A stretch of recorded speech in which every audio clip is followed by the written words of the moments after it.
Life After Death by Swami Vivekananda, published by Advaita Ashrama, a publication center of Ramakrishna Math, Belur Math. Chapter 1. Is the soul immortal? Footnote: Swamiji's contribution to the discussion of this question carried on in the pages of the New York Morning Advertiser. None has power to destroy the unchangeable. Bhagavad Gita. In the great Sanskrit epic, the Mahabharata, the story is told how the hero Yudhishthira, when asked by Dharma to tell what was the most wonderful thing in the world, replied that it was the persistent belief of mankind in their own deathlessness, in spite of their witnessing death everywhere around them, almost every moment of their lives. And in fact, this is the most stupendous wonder in human life.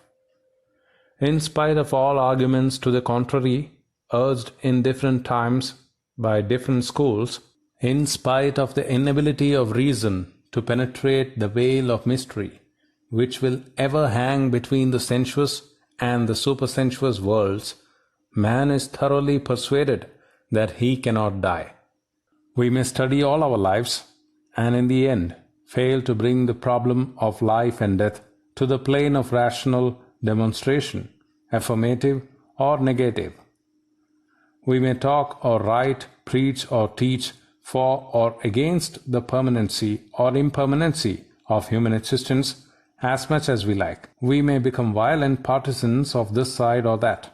We may invent names by the hundred, each more intricate than its predecessor, and lull ourselves into a momentary rest under the delusion of our having solved the problem once for all. We may cling with all our powers to any one of the curious religious superstitions or the far more objectionable scientific superstitions, but in the end we find ourselves playing an eternal game in the bowling alley of reason and racing intellectual pin after pin, only to be knocked over again and again. But behind all this mental strain and torture, not infrequently productive of more dangerous results than mere games, stands a fact unchallenged and unchallengeable. The fact, the wonder, which the Mahabharata points out as the inability of our mind to conceive our own annihilation. Even to imagine my own annihilation, I shall have to stand by and look on as a witness. Now, before trying to understand what this curious phenomenon means, we want to note that upon this one fact the whole world stands. The permanence of the external world is inevitably joined to the permanence of the internal, and however plausible any theory of the universe may seem, which asserts the permanence of the one and denies that of the other, the theorist himself will find that in his own mechanism not one conscious action is possible without the permanence of both the internal and the external worlds being one of the factors in the motive cause. Although it is perfectly true that when the human mind transcends its own limitations, it finds the duality reduced to an indivisible unity. On this side of the unconditioned, the whole objective world, that is to say, the world we know, is and can be alone known to us as existing for the subject, and therefore, before we would be able to conceive the annihilation of the subject, we are bound to conceive the annihilation of the object. So far it is plain enough. But now comes the difficulty.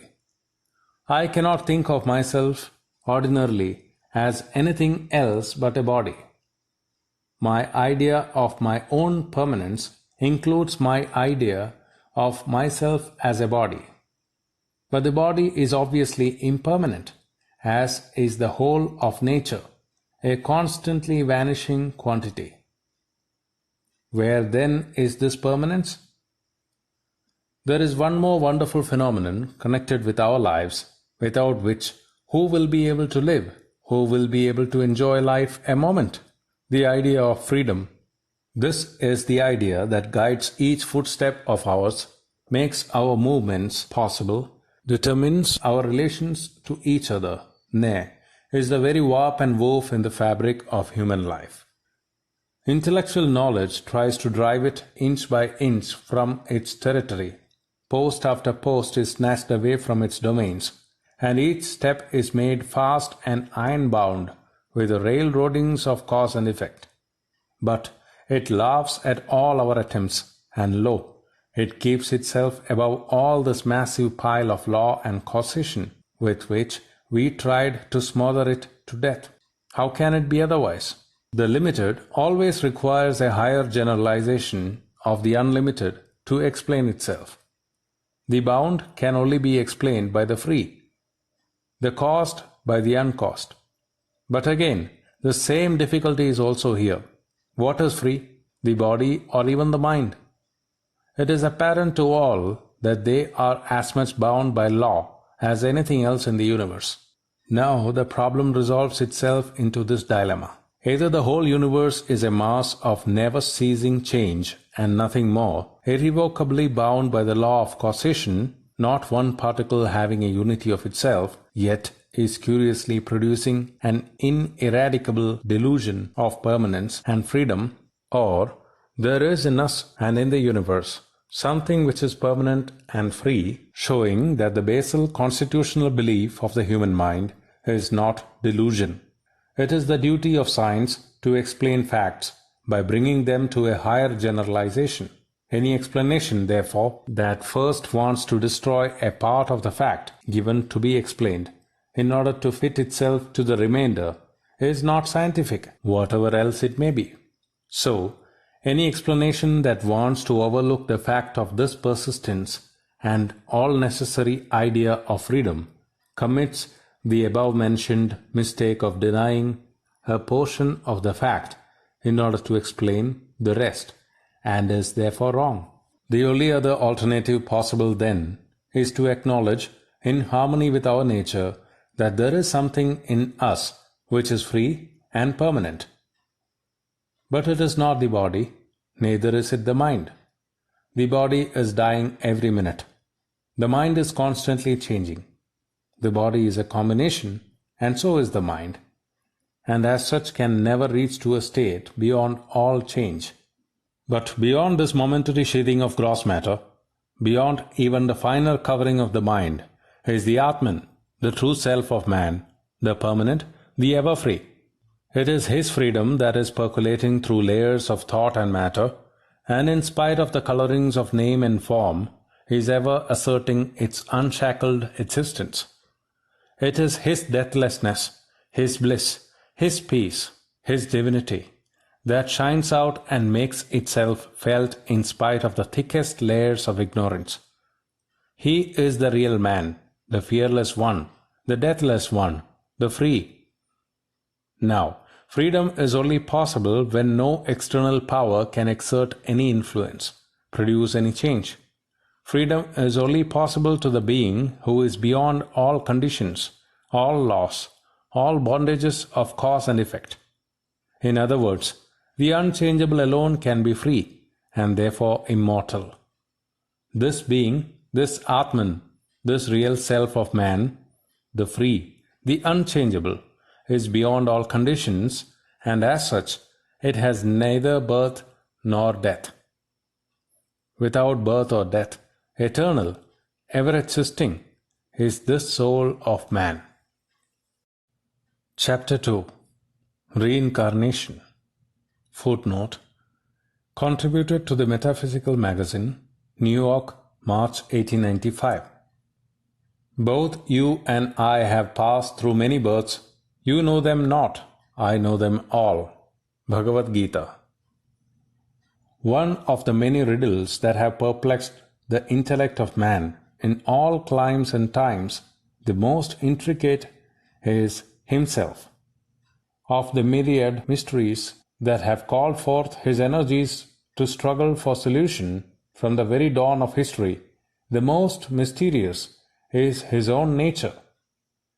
It is at once the most insoluble enigma and the problem of all problems.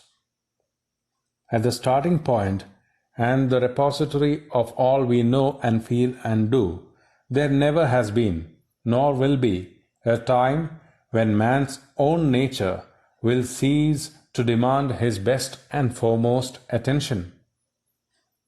Though through hunger after that truth, which of all others has the most intimate connection with his very existence, though through an all-absorbing desire for an inward standard by which to measure the outward universe, though through the absolute and inherent necessity of finding a fixed point in a universe of change, man has sometimes clutched at handfuls of dust for gold, and even when urged on by a voice higher than reason or intellect, he has many times failed rightly to interpret the real meaning of the divinity within.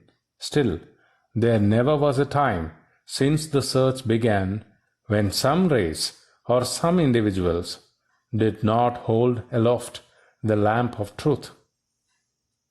Taking a one-sided, cursory and prejudiced view of the surroundings and the unessential details, sometimes disgusted also with the vagueness of many schools and sects, and often, alas, driven to the opposite extreme by the violent superstitions of organized priestcraft, men have not been wanting, especially among advanced intellects, in either ancient or modern times, who not only gave up the search in despair, but declared it fruitless and useless.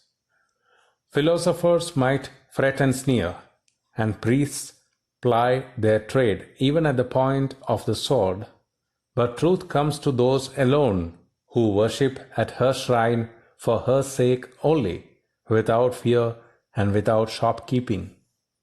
Light comes to individuals through the conscious efforts of their intellect. It comes slowly, though, to the whole race through unconscious percolations. The philosophers show the volitional struggles of great minds. History reveals the silent process of permeation through which truth is absorbed by the masses. Of all the theories that have been held by man about himself, that of a sole entity, separate from the body and immortal, has been the most widespread. And among those that held the belief in such a soul, the majority of the thoughtful had always believed also in its pre-existence. At present, the greater portion of the human race, having organized religion, believe in it. And many of the best thinkers in the most favored lands, though nurtured in religions overtly hostile to every idea of the pre-existence of the soul, have endorsed it. Hinduism and Buddhism have it for their foundation. The educated classes among the ancient Egyptians believed in it. The ancient Persians arrived at it. The Greek philosophers made it the cornerstone of their philosophy. The Pharisees among the Hebrews accepted it, and the Sufis among the Mohammedans almost universally acknowledged its truth. There must be peculiar surroundings which generate and foster certain forms of belief among nations. It required ages for the ancient races to arrive at any idea about a part even of the body surviving after death. It took ages more to come to any rational idea about this something which persists and lives apart from the body. It was only when the idea was reached of an entity whose connection with the body was only for a time, and only among those nations who arrived at such a conclusion, that the unavoidable question arose: whither, whence? The ancient Hebrews never disturbed their equanimity by questioning themselves about the soul. With them death ended all. Karl Haeckel justly says, though it is true that in the Old Testament preceding the exile, the Hebrews distinguish a life principle different from the body, which is sometimes called nephesh or ruach or neshama, yet all these words correspond rather to the idea of breath than to that of spirit or soul. Also, in the writings of the Palestinian Jews after the exile, there is never made mention of an individual immortal soul, but always only of a life breath emanating from God, which, after the body is dissolved, is reabsorbed into the divine Ruach. The ancient Egyptians and the Chaldeans had peculiar beliefs of their own about the soul, but their ideas about this living part after death must not be confused with those of the ancient Hindu, the Persian, the Greek, or any other Aryan race. There was from the earliest times a broad distinction between the Aryans and the non-Sanskrit speaking Mlecchas in the conception of the soul. Externally, it was typified by their disposal of the dead, the Mlecchas mostly trying their best to preserve the dead bodies, either by careful burial or by the more elaborate processes of mummifying, and the Aryans generally burning their dead. Herein lies the key to a great secret. The fact that no Mleccha race, whether Egyptian, Assyrian, or Babylonian, ever attained to the idea of the soul as a separate entity which can live independent of the body without the help of the Aryans, especially of the Hindus. Although Herodotus states that the Egyptians were the first to conceive the idea of the immortality of the soul, and states, as a doctrine of the Egyptians, that the soul, after the dissolution of the body, enters again and again into a creature that comes to life, then that the soul wanders through all the animals of the land and the sea, and through all the birds, and finally, after 3,000 years, returns to a human body. Yet, modern researchers into Egyptology have hitherto found no trace of metempsychosis in the popular Egyptian religion. On the other hand, the most recent researches of Maspero, A. Ehrman, and other eminent Egyptologists tend to confirm the supposition that the doctrine of palingenesis was not at home with the Egyptians. With the ancient Egyptians, the soul was only a double, having no individuality of its own, and never able to break its connection with the body. It persists only so long as the body lasts, and if by chance the corpse is destroyed, the departed soul must suffer a second death and annihilation. The soul after death was allowed to roam freely all over the world, but always returning where the corpse was at night, always miserable, always hungry and thirsty, always extremely desirous to enjoy life once more, and never being able to fulfill the desire. If any part of its old body was injured, the soul was also invariably injured in its corresponding part, and this idea explains the solicitude of the ancient Egyptians to preserve their dead. At first, the deserts were chosen as the burial place, because the dryness of the air did not allow the body to perish soon, thus granting to the departed soul a long lease of existence. In course of time, one of the gods discovered the process of making mummies, through which the devout hoped to preserve the dead bodies of their ancestors for almost an infinite length of time, thus securing immortality to the departed ghost, however miserable it might be. The perpetual regret for the world, in which the soul can take no further interest, never ceased to torture the deceased. "O my brother," exclaims the departed, "withhold not thyself from drinking and eating, from drunkenness, from love, from all enjoyment, from following thy desire by night and by day. Put not sorrow within thy heart, for what are the years of man upon earth? The West is a land of sleep and of heavy shadows, a place wherein the inhabitants, when once installed, slumber on in their mummy forms, never more waking to see their brethren, never more to recognize their fathers and mothers, with hearts forgetful of their wives and children.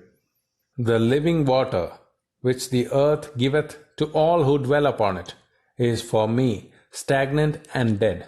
That water floweth to all who are on earth, while for me it is but liquid putrefaction. This water that is mine, Since I came into this funeral valley, I know not where nor what I am. Give me to drink of running water. Let me be placed by the edge of the water, with my face to the north, that the breeze may caress me, and my heart be refreshed from its sorrow. Among the Chaldeans also, although they did not speculate so much as the Egyptians as to the condition of the soul after death, the soul is still a double and is bound to its sepulchre. They also could not conceive of a state without this physical body, and expected a resurrection of the corpse again to life. And though the goddess Ishtar, after great perils and adventures, procured the resurrection of her shepherd husband, Dumuzi, the son of Ea and Damkina, the most pious votaries pleaded in vain from temple to temple for the resurrection of their dead friends. Thus we find that the ancient Egyptians or Chaldeans never could entirely dissociate the idea of the soul from the corpse of the departed or the sepulchre. The state of earthly existence was best after all, and the departed are always longing to have a chance once more to renew it, and the living are fervently hoping to help them in prolonging the existence of the miserable double, and striving the best they can to help them. This is not the soil out of which any higher knowledge of the soul could spring. In the first place, it is grossly materialistic, and even then it is one of terror and agony, frightened by the almost innumerable powers of evil, and with hopeless, agonized efforts to avoid them. The souls of the living, like their ideas of the souls of the departed, wander all over the world, though they could never get beyond the sepulchre and the crumbling corpse. We must turn now, for the source of the higher ideas of the soul, to another race, whose God was an all-merciful, all-pervading being, manifesting himself through various bright, benign, and helpful devas. The first of all, the human race, who addressed their God as Father. "Oh, take me by the hands even as a father takes his dear son," with whom life was a hope and not a despair, whose religion was not the intermittent groans escaping from the lips of an agonized man during the intervals of a life of mad excitement, but whose ideas come to us redolent with the aroma of the field and forest, whose songs of praise, spontaneous, free, joyful, like the songs which burst forth from the throats of the birds when they hail this beautiful world, illuminated by the first rays of the Lord of the day, come down to us even now, through the vista of 80 centuries, as fresh calls from heaven. We turn to the ancient Aryans. Place me in that deathless, undecaying world, where is the light of heaven, and everlasting lustre shines. Make me immortal in that realm, where dwells the King Vivaswan's son, where is a secret shrine of heaven. Make me immortal in that realm, where they move even as they list, in the third sphere of inmost heaven, where worlds are full of light. Make me immortal in that realm of bliss. These are the prayers of the Aryans in their oldest record, the Rig Veda Samhita. We find at once a whole world of difference between the Mleccha and the Aryan ideals. To the one, this body and this world are all that are real and all that are desirable. A little life fluid which flies off from the body at death to feel torture and agony at the loss of the enjoyments of the senses can, they fondly hope, be brought back if the body is carefully preserved. And thus a corpse became more an object of care than the living man. The other found out that that which left the body was the real man, and when separated from the body, it enjoyed a state of bliss higher than it ever enjoyed when in the body. And they hastened to annihilate the corrupted corpse by burning it. Here we find the germ out of which a true idea of the soul could come. Here it was, where the real man was not the body, but the soul, where all ideas of inseparable connection between the real man and the body were utterly absent, that a noble idea of the freedom of the soul could rise. And it was when the Aryans penetrated even beyond the shining cloth of the body with which the departed soul was enveloped, and found its real nature of a formless, individual, unit principle, that the question inevitably arose, whence? It was in India and among the Aryans that the doctrine of the pre-existence, the immortality, and the individuality of the soul first arose. Recent researches in Egypt have failed to show any trace of the doctrines of an independent and individual soul existing before and after the earthly phase of existence. Some of the mysteries were no doubt in possession of this idea, but in those it has been traced to India.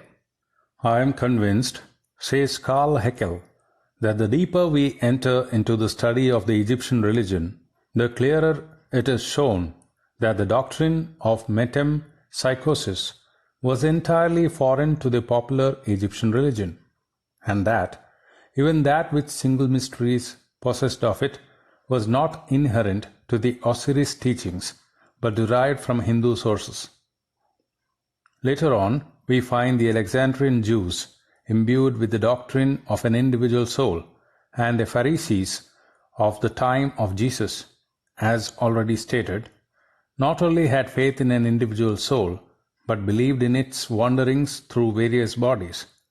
And thus it is easy to find how Christ was recognized as the incarnation of an older prophet, and Jesus himself directly asserted that John the Baptist was the prophet Elias, come back again.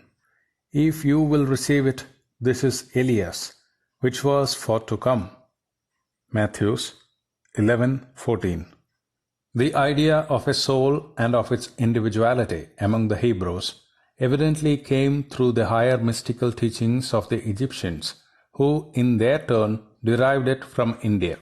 And that it should come through Alexandria is significant, as the Buddhistic records clearly show Buddhistic missionary activity in Alexandria and Asia Minor.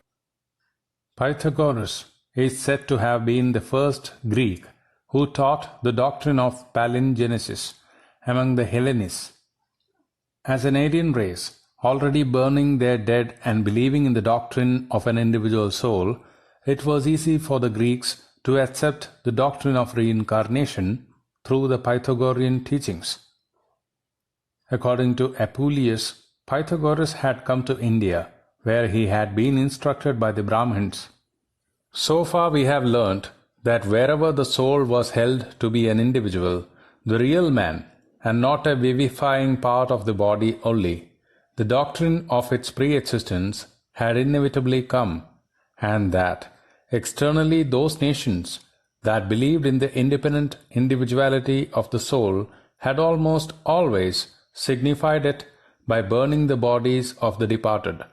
Though one of the ancient Aryan races, the Persian developed at an early period, and without any Semitic influence, a peculiar method of disposing of the bodies of the dead. The very name by which they call their towers of silence comes from the root daha, to burn. In short, the races who did not pay much attention to the analysis of their own nature never went beyond the material body as their all-in-all, and even when driven by higher light to penetrate beyond, they only came to the conclusion that somehow or other, at some distant period of time, this body will become incorruptible. On the other hand, that race which spent the best part of its energies in the inquiry into the nature of man as a thinking being, the Indo-Aryan, soon found out that beyond this body, beyond even the shining body which their forefathers longed after, is the real man, the principle, the individual, who clothes himself with this body and then throws it off when worn out. Was such a principle created? If creation means something coming out of nothing, their answer is a decisive no. This soul is without birth and without death. It is not a compound or combination, but an independent individual, and as such it cannot be created or destroyed. It is only traveling through various states. Naturally, the question arises, where was it all this time? The Hindu philosophers say, it was passing through different bodies in the physical sense, or really and metaphysically speaking, passing through different mental planes. Are there any proofs apart from the teachings of the Vedas upon which the doctrine of reincarnation has been founded by the Hindu philosophers? There are, and we hope to show later on that there are grounds as valid for it as for any other universally accepted doctrine. But first, we will see what some of the greatest of modern European thinkers have thought about reincarnation. I. H. Fichte, speaking about the immortality of the soul, says, "It is true there is one analogy in nature which might be brought forth in refutation of the continuance. It is a well-known argument that everything that has a beginning in time must also perish at some period of time.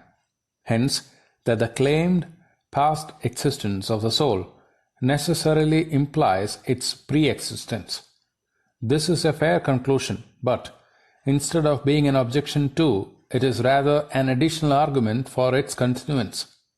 Indeed, one needs only to understand the full meaning of the metaphysico-physiological axiom that in reality nothing can be created or annihilated to recognize that the soul must have existed prior to its becoming visible in a physical body."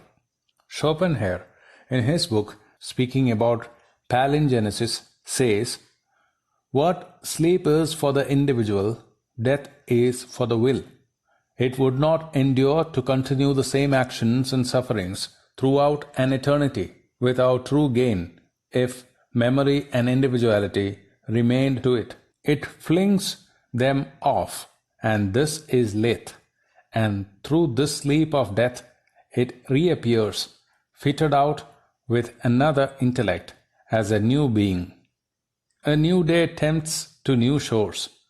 These constant new births then constitute the succession of the life dreams of a will, which in itself is indestructible until instructed and improved by so much and such various successive knowledge in a constantly new form, it abolishes and abrogates itself." It must not be neglected that even empirical grounds support a palingenesis of this kind.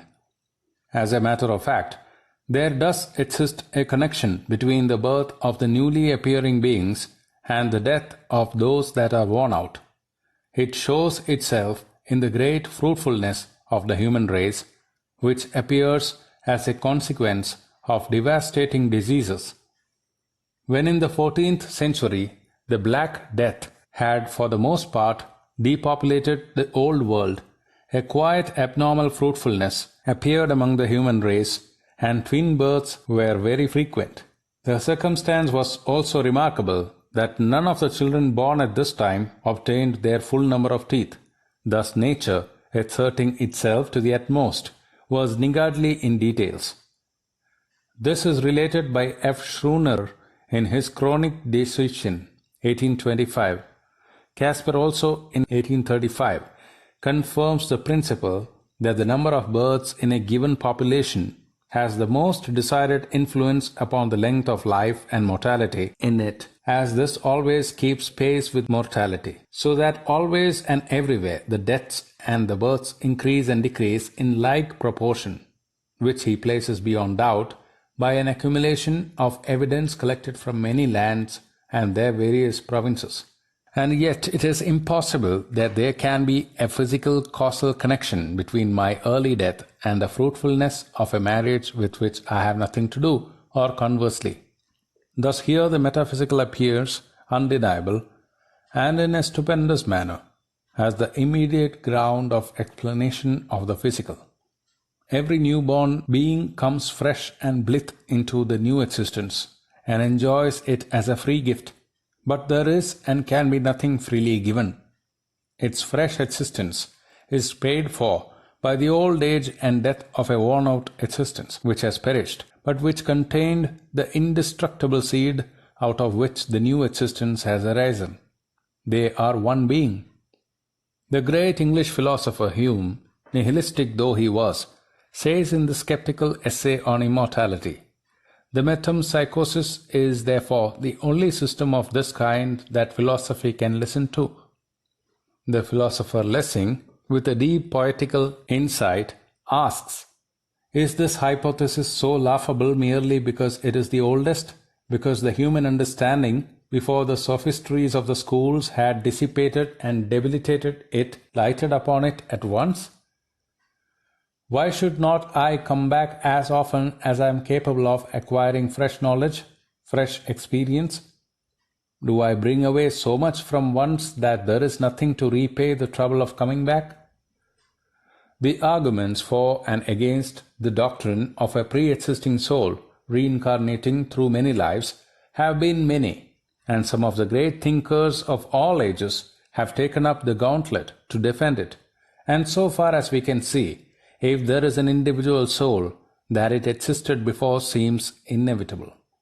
If the soul is not an individual, but a combination of skandhas, notions, as the Madhyamikas among the Buddhists insists, still they find pre-existence absolutely necessary to explain their position. The argument showing the impossibility of an infinite existence beginning in time is unanswerable, though attempts have been made to ward it off by appealing to the omnipotence of God to do anything, however contrary to reason it may be. We are sorry to find this most fallacious argument proceeding from some of the most thoughtful persons. In the first place, God being the universal and common cause of all phenomena, the question was to find the natural causes of certain phenomena in the human soul, and the Deus ex machina theory is therefore quite irrelevant. It amounts to nothing less than confession of ignorance. We can give that answer to every question asked in every branch of human knowledge, and stop all inquiry and therefore knowledge altogether. Secondly, this constant appeal to the omnipotence of God is only a word puzzle. The cause, as cause, is and can only be known to us as sufficient for the effect and nothing more. As such, we have no more idea of an infinite effect than of an omnipotent cause. Moreover, all our ideas of God are only limited. Even the idea of cause limits our idea of God. Thirdly, even taking the position for granted, we are not bound to allow any such absurd theories as something coming out of nothing, or infinity beginning in time, so long as we can give a better explanation. A so-called great argument is made against the idea of pre-existence by asserting that the majority of mankind are not conscious of it. To prove the validity of this argument, the party who offers it must prove that the whole of the soul of man is bound up in the faculty of memory. If memory be the test of existence, then all that part of our lives which is not now in it must be non-existent, and every person who, in a state of coma or otherwise, loses his memory must be non-existent also. The premises from which the inference is drawn of a previous existence, and that too on the plane of conscious action as adduced by the Hindu philosophers, are chiefly these. First, how else to explain this world of inequalities?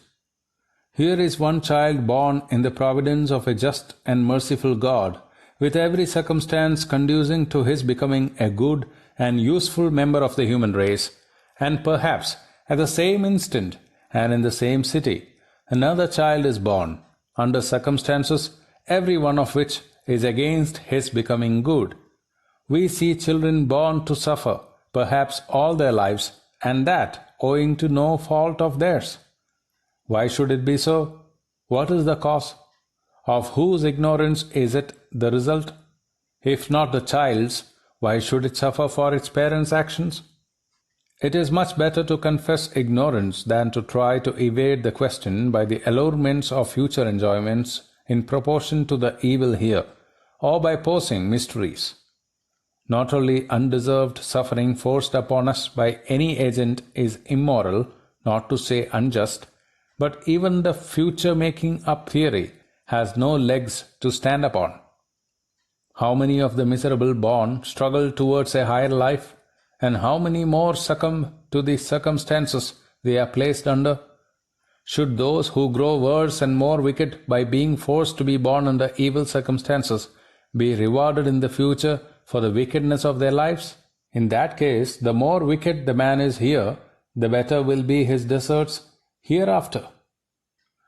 There is no other way to vindicate the glory and the liberty of the human soul and reconcile the inequalities and the horrors of this world than by placing the whole burden upon the legitimate cause, our own independent actions or karma.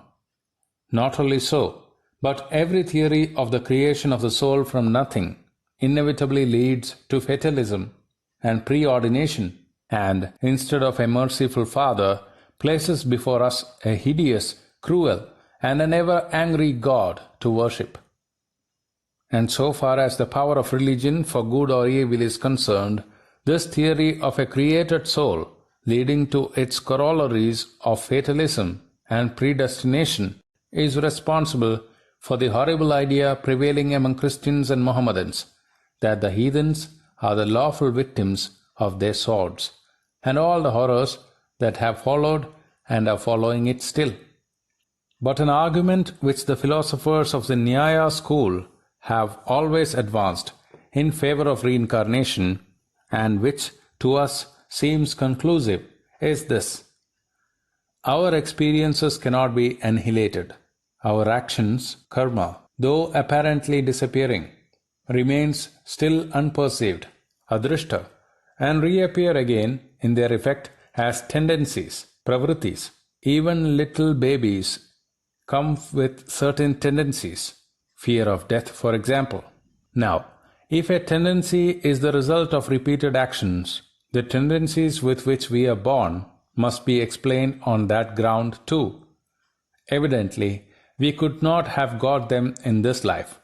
Therefore, we must have to seek for their genesis in the past. Now, it is also evident that some of our tendencies are the effects of the self-conscious efforts peculiar to man. And if it is true that we are born with such tendencies, it rigorously follows that their causes were conscious efforts in the past. That is, we must have been on the same mental plane, which we call the human plane, before this present life. So far as explaining the tendencies of the present life by past conscious efforts goes, the reincarnationists of India and the latest school of evolutionists are at one. The only difference is that the Hindus, as spiritualists, explain it by the conscious efforts of individual souls, and the materialistic school of evolutionists by hereditary physical transmission. The schools which hold to the theory of creation out of nothing are entirely out of court. The issue has to be fought out between the reincarnationists, who hold that all experiences are stored up as tendencies in the subject of those experiences, the individual soul, and are transmitted by reincarnation of their unbroken individuality, and the materialists, who hold that the brain is the subject of all actions and the theory of the transmission through cells. It is thus that the doctrine of reincarnation assumes an infinite importance to our mind, for the fight between reincarnation and mere cellular transmission is, in reality, the fight between spiritualism and materialism. If cellular transmission is the all-sufficient explanation, materialism is inevitable, and there is no necessity for the theory of a soul. If it is not a sufficient explanation, the theory of an individual soul bringing into this life the experiences of the past is as absolutely true. There is no escape from the alternative, reincarnation or materialism. Which shall we accept? Chapter 3. Life After Death. Part of a lecture delivered in New York on January 26, 1896. Here comes a very interesting question. That question which is generally known as the reincarnation of the soul. Sometimes people get frightened at the idea, and superstition is so strong that thinking men even believe that they are the outcome of nothing, and then, with the grandest logic, try to deduce the theory that although they have come out of zero, they will be eternal ever afterwards. Those that come out of a zero will certainly have to go back to zero.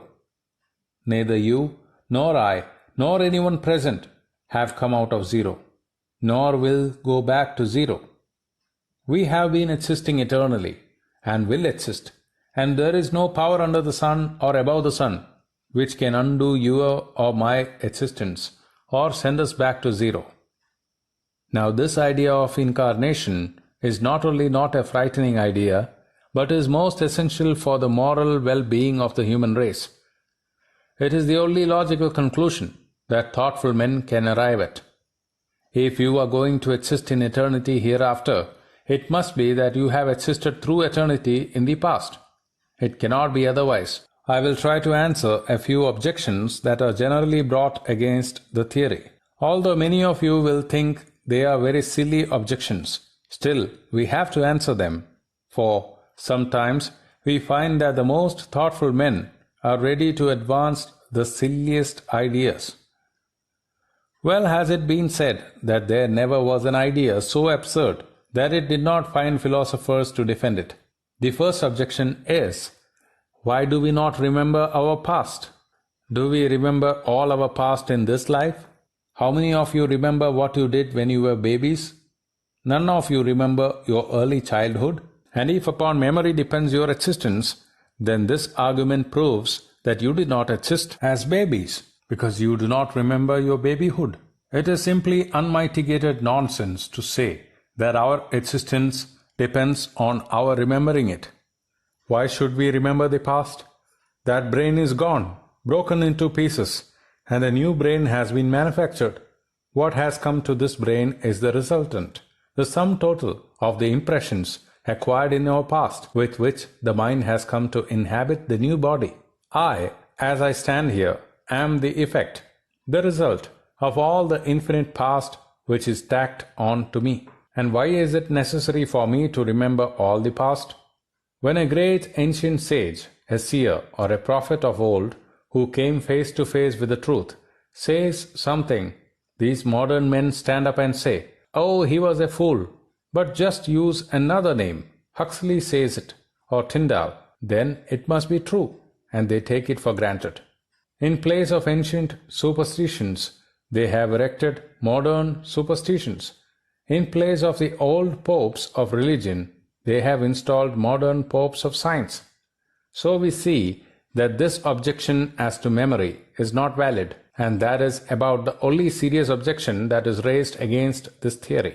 Although we have seen that it is not necessary for the theory that there shall be the memory of past lives, yet, at the same time, we are in a position to assert that there are instances which show that this memory does come, and that each one of us will get back this memory in that life in which he will become free. Then alone will you find that this world is but a dream. Then alone you will realize in the soul of your soul that you are but actors and the world is a stage. Then alone will the idea of non-attachment come to you with the power of thunder. Then all this thirst for enjoyment, this clinging on to life and this world will vanish forever. Then the mind will see clearly as daylight how many times all these existed for you, how many millions of times you had fathers and mothers, sons and daughters, husbands and wives, relatives and friends, wealth and power. They came and went. How many times you were on the topmost crest of the wave, and how many times you were down at the bottom of despair. When memory will bring all these to you, then alone will you stand as a hero and smile when the world frowns upon you. Then alone will you stand up and say, "I care not for these even, O death. What terrors hast thou for me?" This will come to all. Are there any arguments, any rational proofs for this reincarnation of the soul? So far we have been giving the negative side. showing that the opposite arguments to disprove it are not valid. Are there any positive proofs?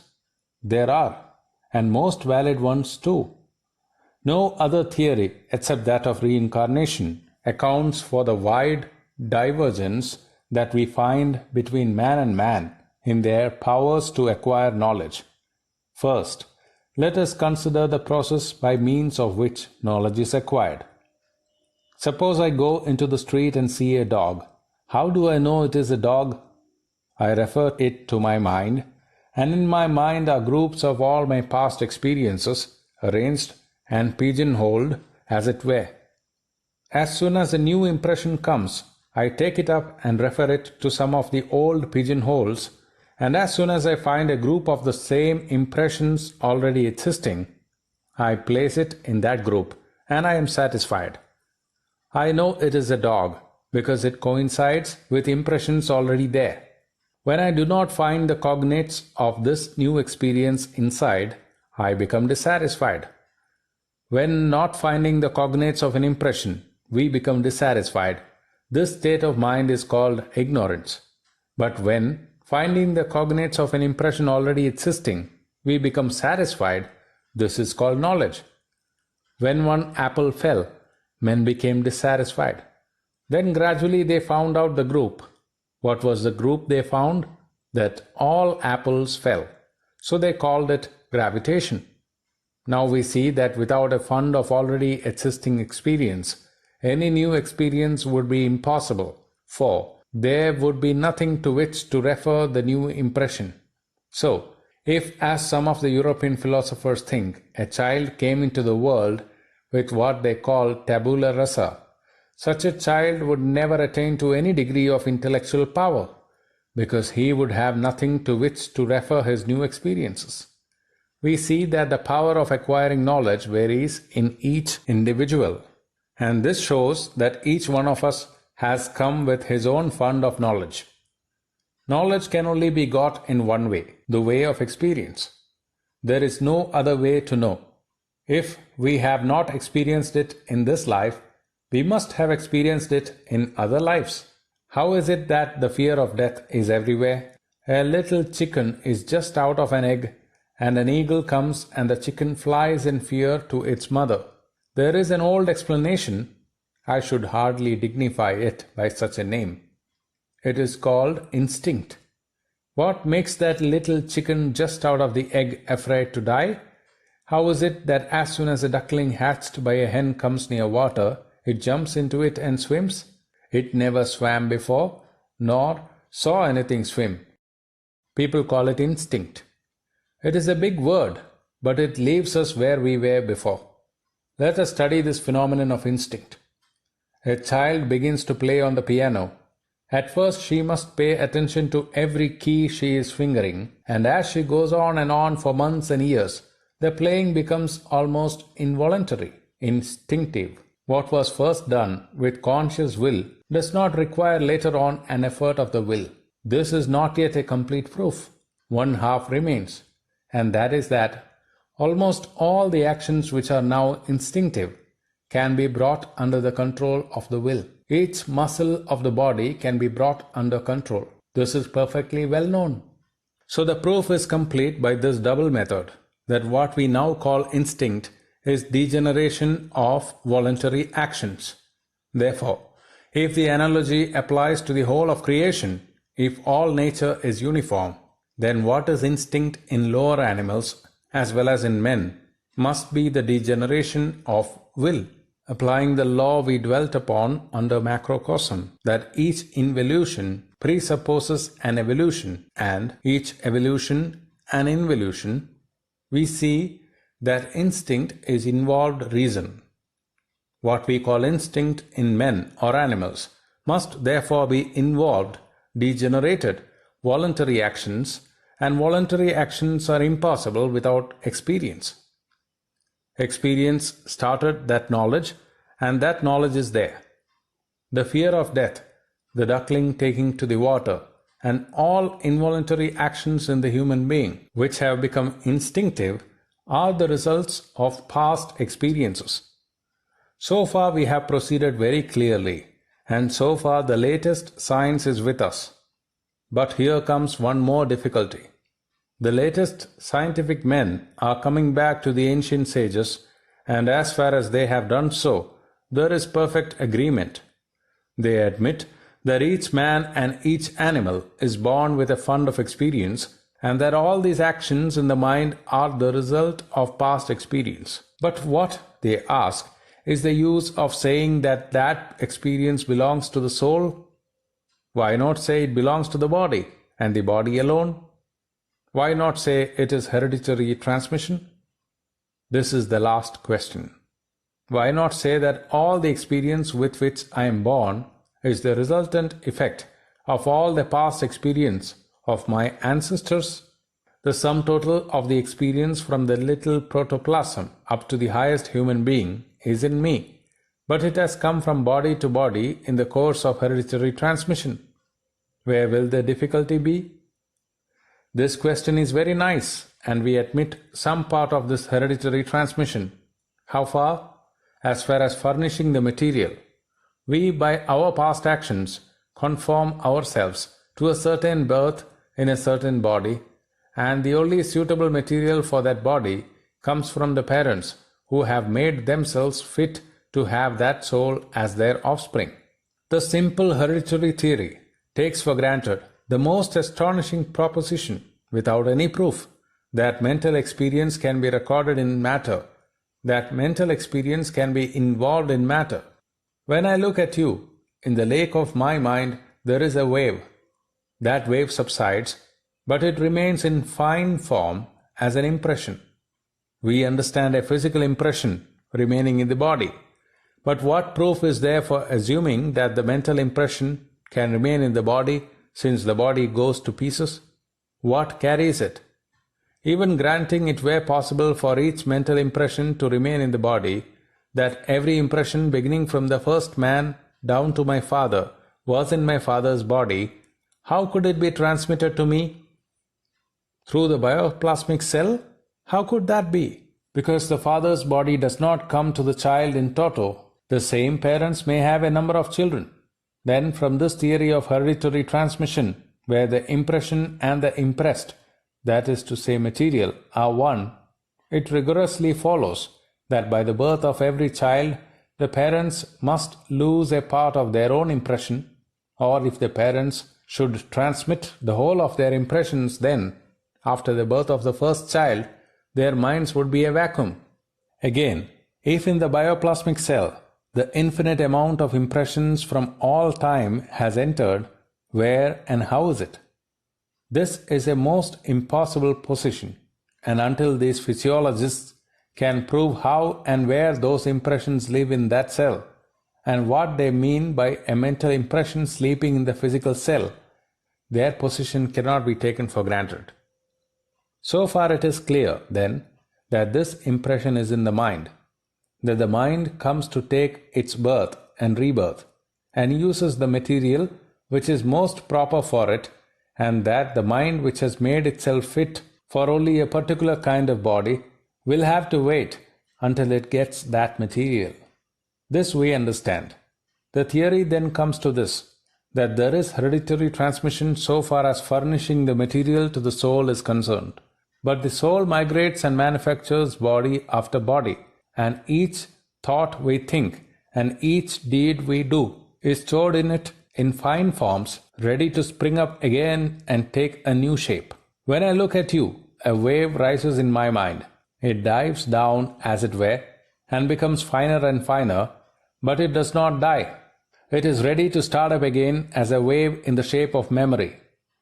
So all these impressions are in my mind, and when I die, the resultant force of them will be upon me. A ball is here, and each one of us takes a mallet in his hands and strikes the ball from all sides. The ball goes from point to point in the room, and when it reaches the door, it flies out. What does it carry out with it? The resultant of all these blows. That will give its direction. So what directs the soul when the body dies? The resultant, the sum total of all the works it has done, of the thoughts it has thought. If the resultant is such that it has to manufacture a new body for further experience, it will go to those parents who are ready to supply it with suitable material for that body. Thus from body to body it will go, sometimes to a heaven and back again to earth, becoming man or some lower animal. This way, it will go on until it has finished its experience and completed the circle. It then knows its own nature, knows what it is, and ignorance vanishes. Its powers become manifest. It becomes perfect. No more is there any necessity for the soul to work through physical bodies, nor is there any necessity for it to work through finer or mental bodies. It shines in its own light and is free, no more to be born, no more to die. We will not go now into the particulars of this, but I will bring before you one more point with regard to this theory of reincarnation. It is the theory that advances the freedom of the human soul. It is the one theory that does not lay the blame of all our weakness upon somebody else, which is a common human fallacy. We do not look at our own faults. The eyes do not see themselves. They see the eyes of everybody else. We human beings are very slow to recognize our own weakness, our own faults, so long as we can lay the blame upon somebody else. Men in general lay all the blame of life on their fellow men, of failing that on God, or they conjure up a ghost and say it is fate. Where is fate and who is fate? We reap what we sow. We are the makers of our own fate. None else has the blame. None has the praise. The wind is blowing. Those vessels whose sails are unfurled catch it and go forward on their way. But those which have their sails furled do not catch the wind. Is that the fault of the wind? Is it the fault of the merciful Father, whose wind of mercy is blowing without ceasing, day and night, whose mercy knows no decay? Is it His fault that some of us are happy and some unhappy? We make our own destiny. His sun shines for the weak as well as for the strong. His wind blows for saint and sinner alike. He is the Lord of all, the Father of all, merciful and impartial. Do you mean to say that He, the Lord of creation, looks upon the petty things of our life in the same light as we do? What a degenerate idea of God that would be! We are like little puppies, making life and death struggles here, and foolishly thinking that even God Himself will take it as seriously as we do. He knows what the puppy's play means. Our attempts to lay the blame on Him, making Him the punisher and the rewarder, are only foolish. He neither punishes nor rewards any. His infinite mercy is open to everyone, at all times, in all places, under all conditions, unfailing, unswerving. Upon us depends how we use it. Upon us depends how we utilize it. Blame neither man, nor God, nor anyone in the world. When you find yourselves suffering, blame yourselves and try to do better. This is the only solution of the problem. Those that blame others, and alas, the number of them is increasing every day, are generally miserable with helpless brains. They have brought themselves to that pass through their own mistakes and blame others. But this does not alter their position. It does not serve them in any way. This attempt to throw the blame upon others only weakens them the more. Therefore, blame none for your own faults. Stand upon your own feet and take the whole responsibility upon yourselves. Say, this misery that I am suffering is of my own doing, and that very thing proves that it will have to be undone by me alone. That which I created, I can demolish. That which is created by someone else, I shall never be able to destroy. Therefore stand up and be bold, be strong, take the whole responsibility on your own shoulders, and know that you are the creator of your own destiny. All the strength and succor you want is within yourselves. Therefore, make your own future. Let the dead past bury its dead. The infinite future is before you, and you must always remember that each word, thought, and deed lays up a store for you and that as the bad thoughts and bad works are ready to spring upon you like tigers, so also there is the inspiring hope that the good thoughts and good deeds are ready with the power of 100,000 angels to defend you always and forever.